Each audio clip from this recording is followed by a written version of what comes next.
शुक्रवार के तांबा कलश में गंगा जल भराई के जौवन शिव का कर पुजाई गुड़ चना चढ़ाई के।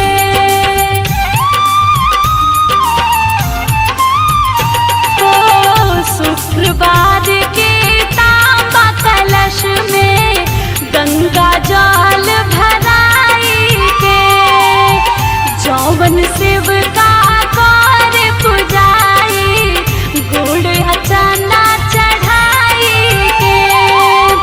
होल सहैया संतोषी मैया पूरल सब अर मानवा आहे जेकरा घरवा माई संतोषी के होखेला पूजनवा। आहे जेकरा घरवा माई संतोषी के होखेला पूजनवा।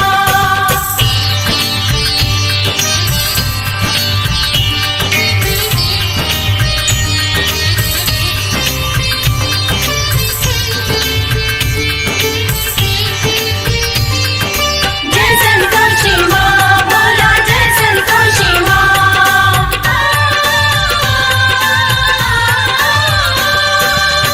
रिद्धि सिद्धि के पुत्री हाई दुलरी बेटी गणेश के माई संतोषी विपत हरेली दूर करेली कलेश के।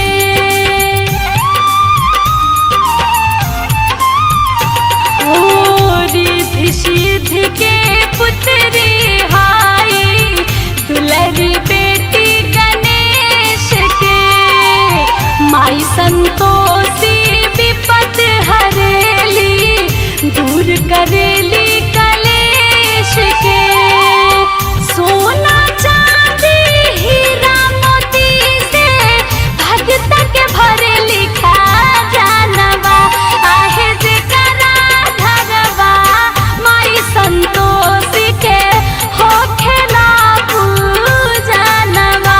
आहे जेकरा घरवा माई संतोषी के होखेला पूजनवा।